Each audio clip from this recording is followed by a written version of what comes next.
Social media app and digital Chinese spy balloon TikTok might be outlawed in the United States. This made many Americans angry as they were quick to point out that freedom of speech is a right guaranteed by the Constitution, and the Founding Fathers would roll over in their graves if they knew that a propaganda tool of a tyrannical government was being infringed upon. And since half of the U.S. economy now consists of influencers who get paid to pick out their outfits, won't this hasten along the impending depression? After all, didn't James Madison write in the Federalist that even if a foreign adversary is busy farming our data, stealing our intellectual property, extorting and blackmailing our elected leaders, and generally trying to undermine our democracy, we still have to be super duper nice to them? That, of course, is just a loose paraphrasing. A Chinese government official, meanwhile, stated that if the U.S. leaves TikTok alone, it will absolutely keep on respecting Americans' rights to privacy.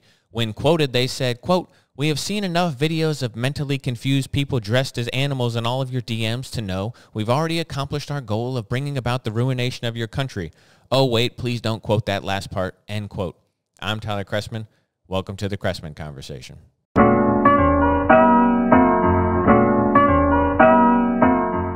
Okay, so today on the podcast, we are going to talk about TikTok. It's one of the big stories in the news. There's a couple big stories this week in the news, but this is the one I want to talk about because I actually feel like this is a really good debate. This is one of the rare moments in politics. Most of the time recently, it seems like, the polarization of topics just goes to the extremes on both ends. I am of the opinion, being more on the Republican side at this point in my life, that the Democrats have become the party that is more extreme than the Republicans. Now, obviously, if you have Democratic leanings, you think the opposite. You think the Republicans have just gone off their rocker, and we can both argue with each other all day long. But the point is that each side views the other as going to the extremes.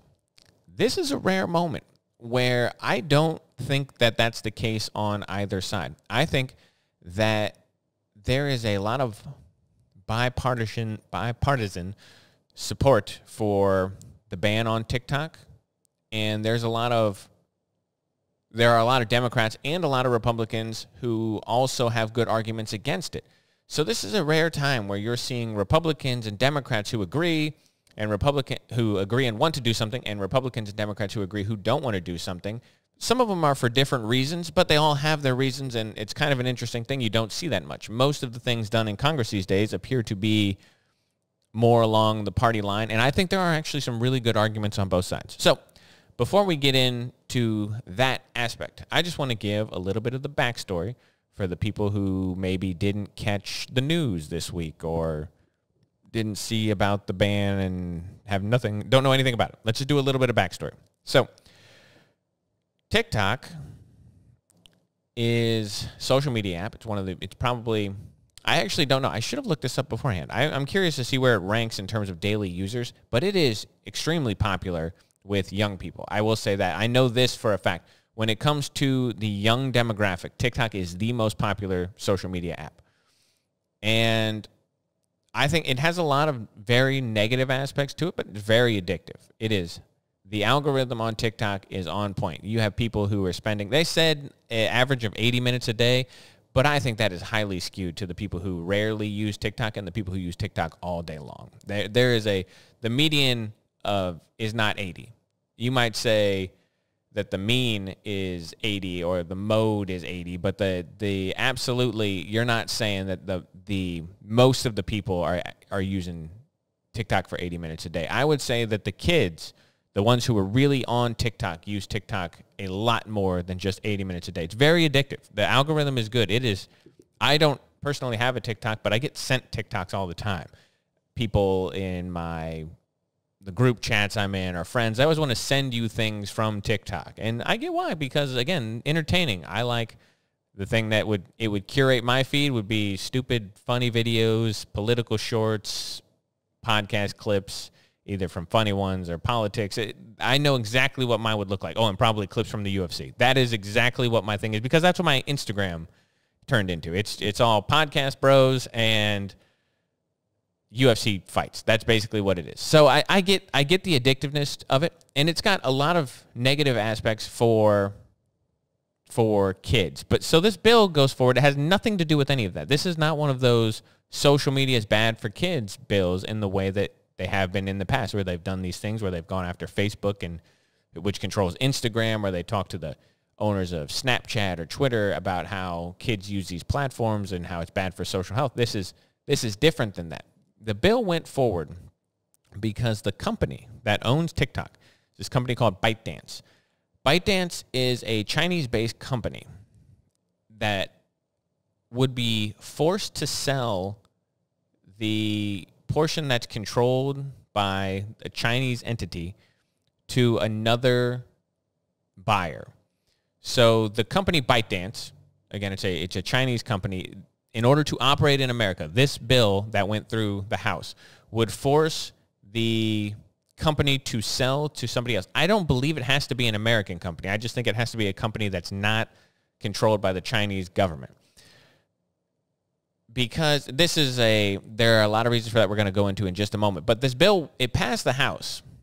And it passed the House with a vote of 352 to 65. You had 50 Democrats and 15 Republicans who voted in opposition to this bill, which means that there's a lot of Democrats and a lot of Republicans who were for it, and a moderate amount of Democrats who were against it, and a few Republicans.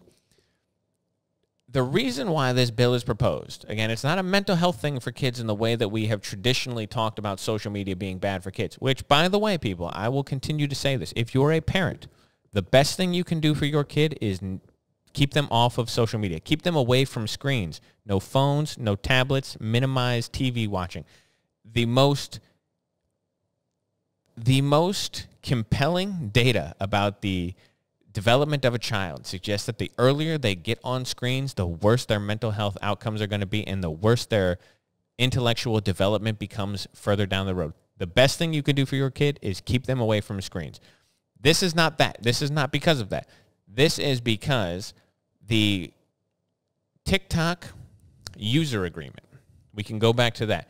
The TikTok user agreement, you know how every app that you have says, oh, we've updated our terms and conditions, click accept, and you never read them ever? Well, if you actually took the time to read the TikTok user agreement, here's what you would find. By downloading TikTok on your phone, TikTok has access to all of the photos on your phone. TikTok has access to all of the messages on your phone. TikTok has access to your emails. TikTok has access to your face data. And if you have an older phone that uses a fingerprint, TikTok has access to your fingerprints.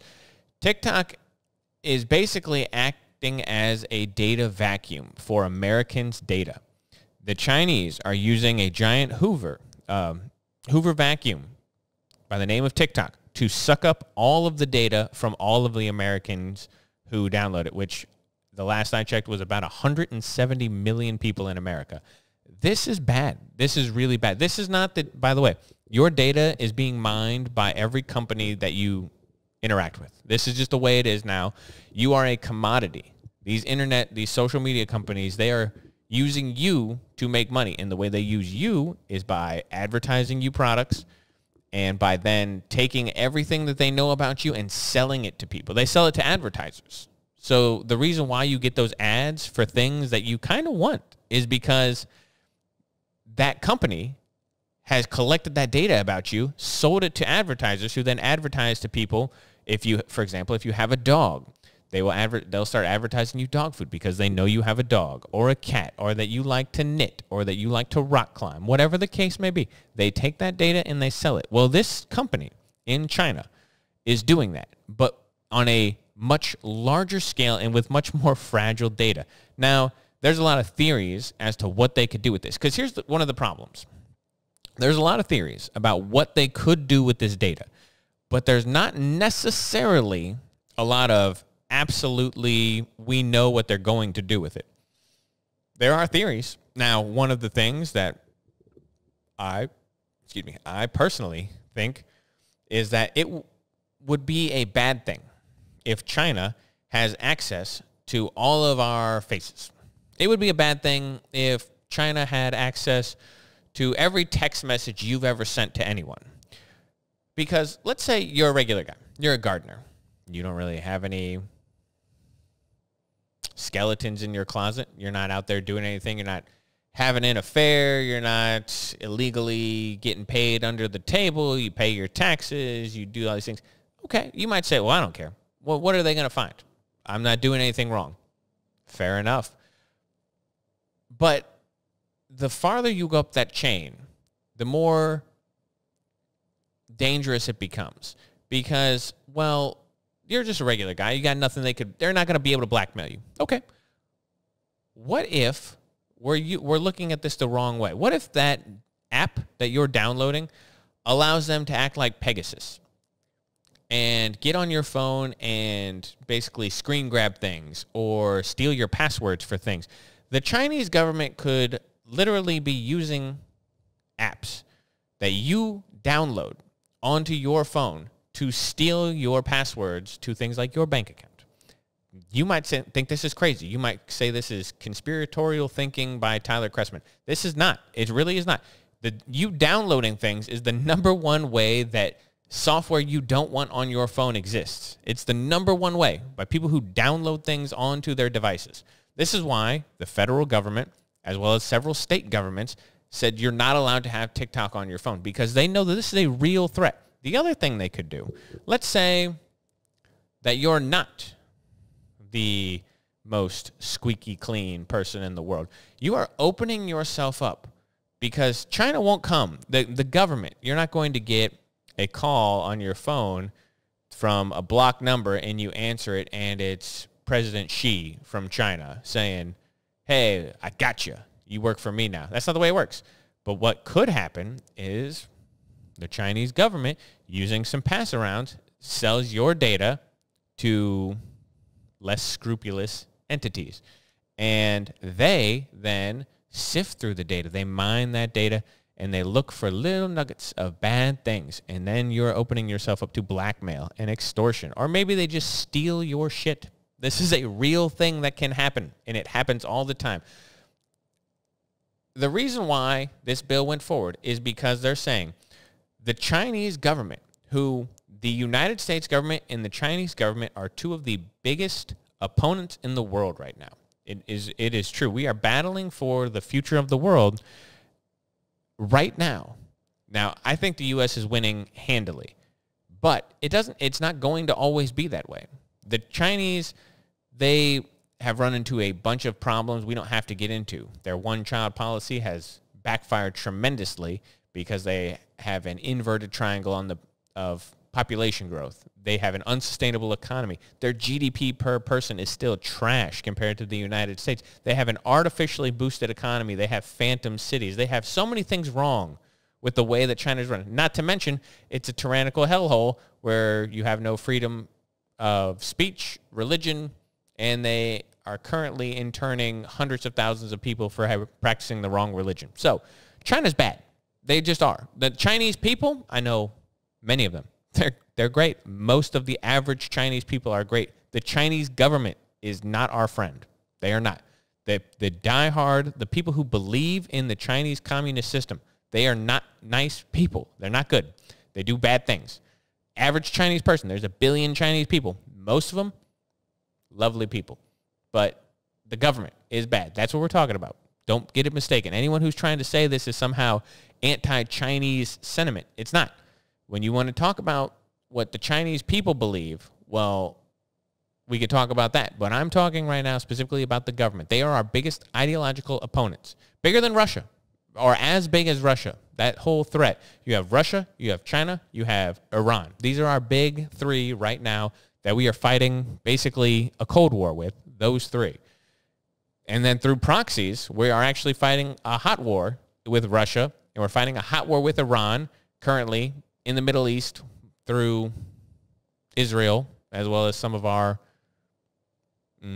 rockets that we are firing in the United States. But we don't have boots necessarily on the ground against Iran, but we are currently fighting wars against both those people through the supplying militaries to fight them. All right, anyway, sidetrack. It's bad. It's bad to give the Chinese government access to all this data. What they do with it is irrelevant. Them having it is bad.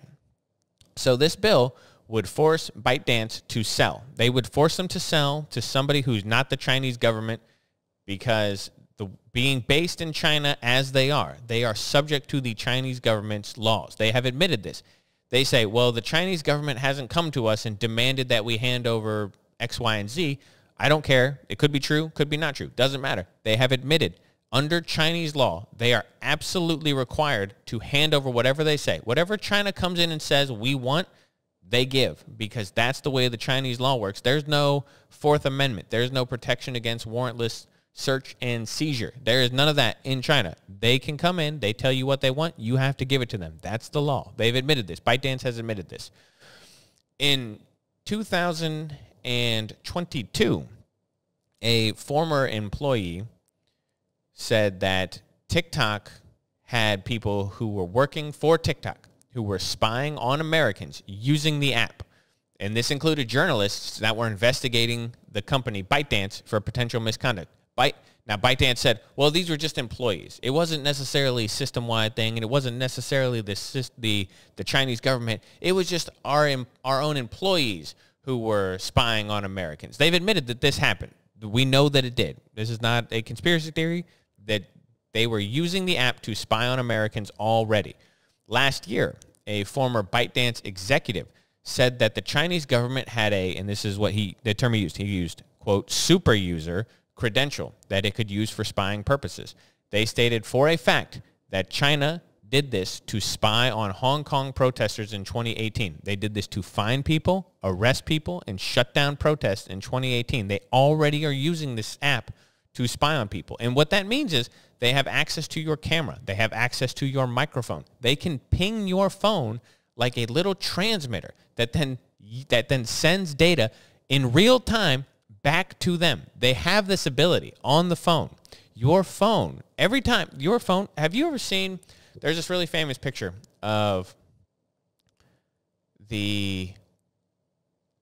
I don't know what they call themselves, the core team, the core engineering team at Facebook. You have these guys sitting around, there's a big table, and it was supposed to be a promotional photo, kind of, not necessarily a candid shot because Mark Zuckerberg is standing up there. But the reason why I've always loved it is because when you look at there are two laptops behind Mark Zuckerberg on the table. Both of the laptops have tape over the microphone, both of them. They have built-in microphones on the laptop. They have tape over all of the ports on the laptop, just electrical tape, because Mark Zuckerberg realizes that getting into a system, because he's a tech guy, he understands this. Most programmers, people who are familiar with computers, they know how easy it is. The camera on your laptop operates both ways, right? It works for you. It works so people can see you. People can get in that camera and watch you on your laptop. Now, typically, again, this comes from people downloading the wrong thing or doing something that people backdoor into their system. Sometimes they're getting more advanced now. It works just, you open up certain web pages and then it leads you certain places and they can put the data on your computer. Again, I'm not going to pretend I know everything about it, but I do know for a fact that we are so much more vulnerable than we realize. Your phone is exactly like that. There's a microphone on your phone. It's how you talk to people. There's a camera on your phone. It's how you send those selfies to your girlfriend, boyfriend, grandma, whoever. That's how it works. That phone, everywhere you go, if you have the right software on there, can act as, it's already acting as a tracking device for you, but it also can, in real time, be used as basically a walkie-talkie to somebody else. That's the way it works. If that app is running in the background, that app has access to your microphone, then that app that runs in the background, it can use your microphone. They can do this already. So TikTok is spying on Americans. It already is working that way. So the company, of course, denies this. They deny it, but they've admitted that it happened. Well, it just happened, but it's a small scale stuff. Just Hong Kong and just some employees who were using it on American journalists. But it's not like company-wide. Okay, that's already too many. This bill, it passed the House, and now it goes to the Senate. The Senate will possibly make some changes, and then Joe Biden has said, to his credit, that he will sign it if it goes in, if it hits his desk. And then what happens after that, of course, is that basically what the law would do is it would take TikTok off of the Google Play Store and the Apple App Store, so you couldn't access it you can't download the app on your phone. It would also force internet service providers to block the website for TikTok online. So it would make that an inaccessible website. Now, there are obviously going to be workarounds around this. If you use a VPN, for example, and you say you're from Canada, blah, blah, blah, there's workarounds. And also, you can't take it off a phone. So if, for example, who remembers that game Flappy Birds that was big for like a month, where everyone was talking about it, and then the guy just took it off the store? Well, if you had it on your phone still, you could still play it, and that's the way it would work with TikTok. TikTok will still be on 170 million phones in the United States.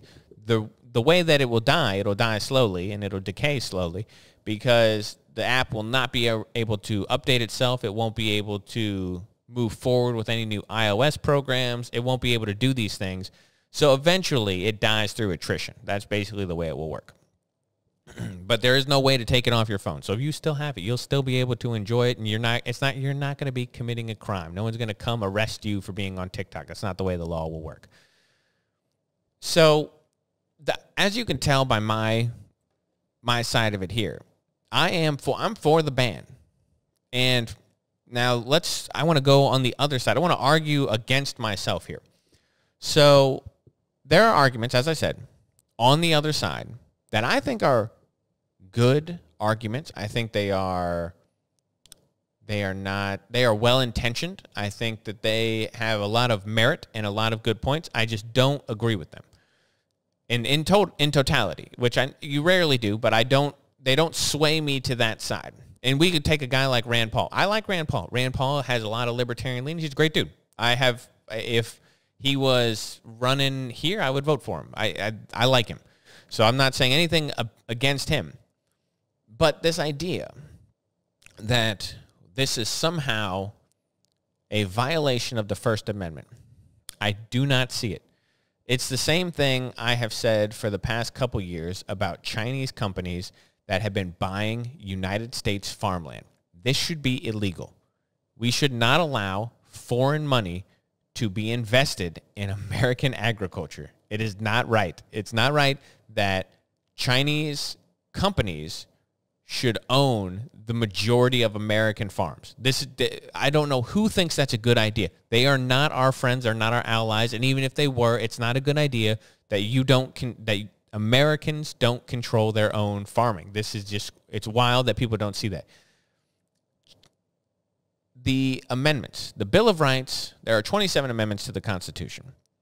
The first 10 are called the Bill of Rights. They were all ratified at the same time in 1791, and they are the ones that people tend to know the best because they're very important, and they cement a lot of things that certain people like Thomas Jefferson thought were unnecessary. Thomas Jefferson didn't think we needed a Bill of Rights, but luckily for us, James Madison disagreed. James Madison said it was fundamental that there was a United States Bill of Rights, and he really pushed the first 10 amendments to the Constitution.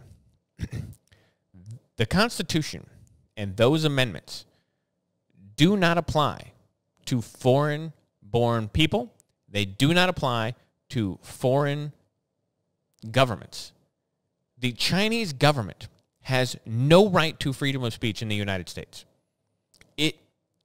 I don't know why. This is what started me down this entire road of creating a podcast and writing for the paper and doing all those things. It was my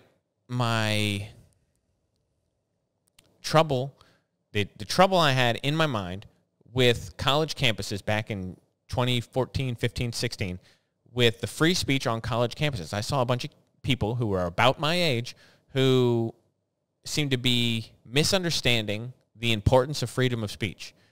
At the time when I was really troubled by it, by the way, I still voted Democrat all the time. And I was looking at other Democrats saying, what the hell's wrong with you guys? Why are you trying to yell and shout down guys like Alan West and Ben Shapiro and Michael? Why are you doing that? It makes no sense to me.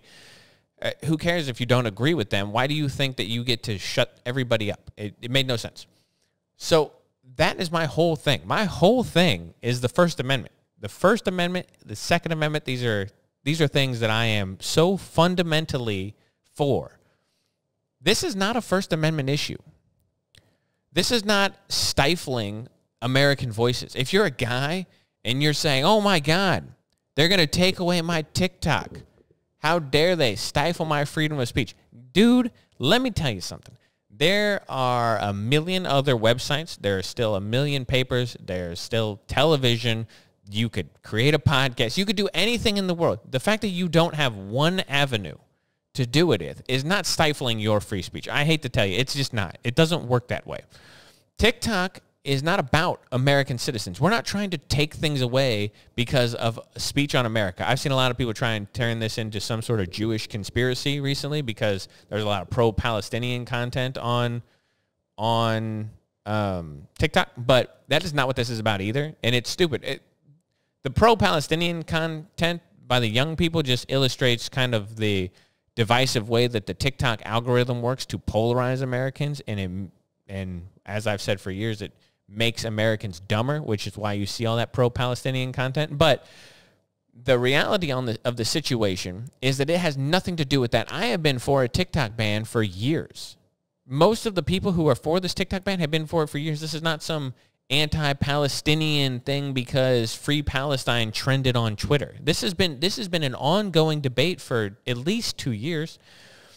It has nothing to do with stifling speech on TikTok. Nobody cares. If you could say the same thing you want on TikTok, you can go on Instagram, you can go on YouTube, you can go on Twitter, you can go on Facebook, you can say it in the paper, you can get on TV and scream it. No one cares. It's not a free speech issue. No one is trying to limit what you see on TikTok. That's not what this is about. What this is about is a foreign government stealing our data and trying to manipulate and undermine democracy by leading people in the directions that they want them to go. In China, young people do not see the content that the Chinese government doesn't want them to see. But what they do in America is they have forced issues that are divisive. Things like pro-communist propaganda. They have heightened currently today, they've heightened the Israel-Gaza stuff. They get deep into the racism. They do all these things. They pick all these divisive topics and they feed it down, and they feed it down to young people. This is why, for example, you can get onto TikTok. And they've done this experiment. You can get onto TikTok with a new account. You can say you're a 13-year-old girl. You get on there. You just start scrolling. And they will lead you down towards... They will start leading you towards anorexia, cutting, trans issues, the wars in the Middle East. They lead you down to this stuff so fast. It was someone who with no history. This isn't like they've curated your feed. What the algorithm is doing is leading you towards divisive topics. And pro-communist propaganda. It pops up there all the time for young people. That's why you have all these dumb young people who think communism could work if we just try it right. No, you dummy. It's not the way it works. And the Chinese government doesn't have a First Amendment right to teach young people in America that. You want to indoctrinate young people in China, that's your business. But you don't have a right to... There's no freedom of speech for the Chinese government, who is our ideological enemy. It doesn't work that way. We don't have to give them the right to blast their propaganda. Remember that... what was it called? The Russian magazine that was always pro-communism. I'm not going to be able to remember it off the top of my head. But it's like we don't have to say, well, every American is going to receive a copy of pro-Stalinist Russian magazines because Russia decided they're going to spend enough money to send one to every American. We don't have to do that. You don't have to let people who want to blow up your country undermine your country by using your values against yourself, and then they don't have those values. So if you're a country that doesn't actually have freedom of speech, you don't get to then cry in America when we don't say you have freedom of speech here. You don't have it in China. You don't have it in Russia. You can't then come to America and say, oh, well, you have freedom of speech. Look at you, you hypocrite. No, we're not hypocritical. Americans have freedom of speech. Anyone who says something on TikTok can go say it on anywhere else. No one's saying you can't say things. That's not what this is about. It's about theft. It's about data mining. It's about undermining American democracy. I am sympathetic to these arguments. I'm sympathetic to the idea that we have to protect the First Amendment, and we don't want the government to overreach. During COVID, the government just did this. Grab. It just grabbed more and more control and more power. That's what they wanted during COVID. They just reached out slowly. They said, hey, everyone stay home. We're just going to shut the businesses for a little bit. Everyone's got to wear masks. You got to stay 6 feet away. Okay, well, now we're going to do this. Now we're going to do that. Now we're shutting it down. Now if you do this, we're going to lock you up. If you go on a beach in California, we're going to arrest you. This is the slow march towards tyranny. This is how you get there. It's incremental. They grab little bits. So I am sympathetic to this argument. You do not want to grant the government power that it doesn't need.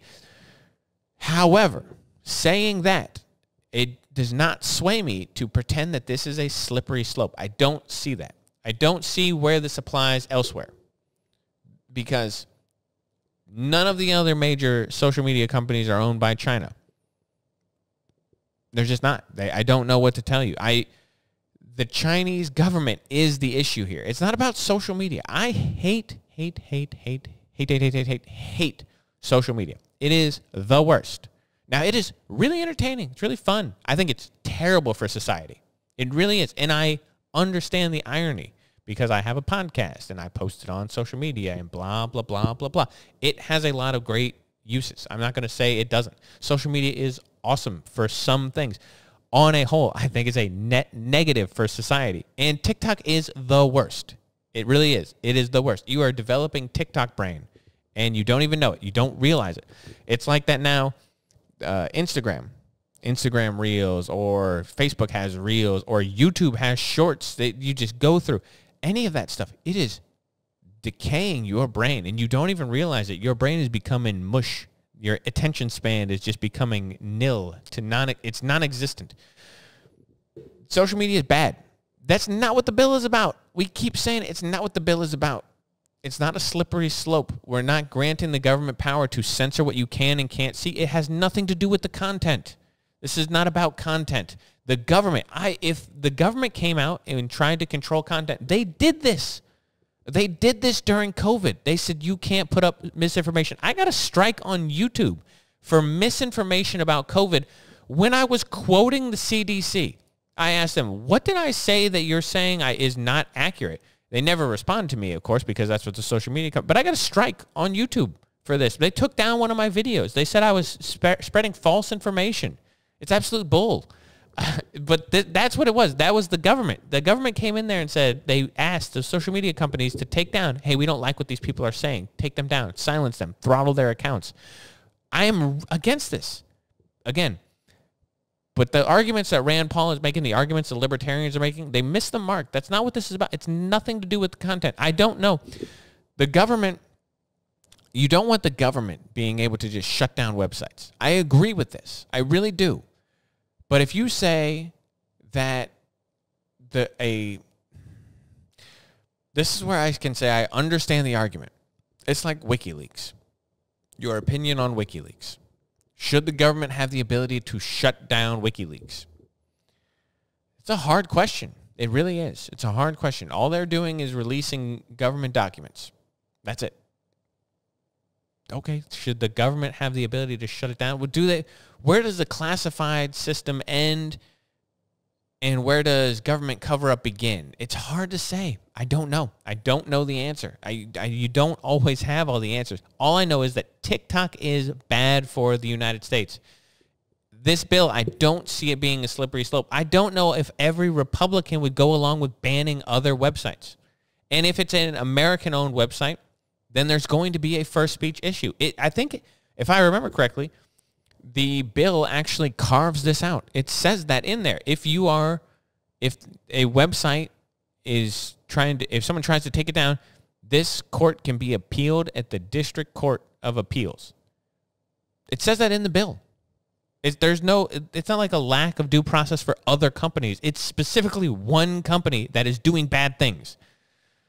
I don't know. I don't think this is the next Patriot Act. I really don't. And I'm sympathetic. I'm sympathetic to Rand Paul. I'm sympathetic to the libertarian argument. I don't want to give the government power. Anyone who watches this show regularly knows that. I am so skeptical of giving the government power because they do everything poorly, and most of the people in charge are morons. And I don't think that we should I don't want to defer decisions in my life to someone in D.C. who some idiot from some district I have nothing to do with elected. I don't want to do that. That's not what this is. I would vote for somebody because they want to ban TikTok. This is an issue I actually do care about, and I think they're hitting it on the head. I think that it's a good thing. So if you disagree with me, I'd love to hear why. Leave comments. I like I said, I think there are good arguments on both sides of this. I really do. I am sympathetic to the libertarian argument. I would love to hear people articulate them in the comments or hit me up in emails if you don't want to post it publicly, all the good stuff. Anyway, we're going to leave it there. We did 30 minutes of the rant, so I'm going to leave it there for the day, and I will catch you guys next Friday. Until then, have a good week.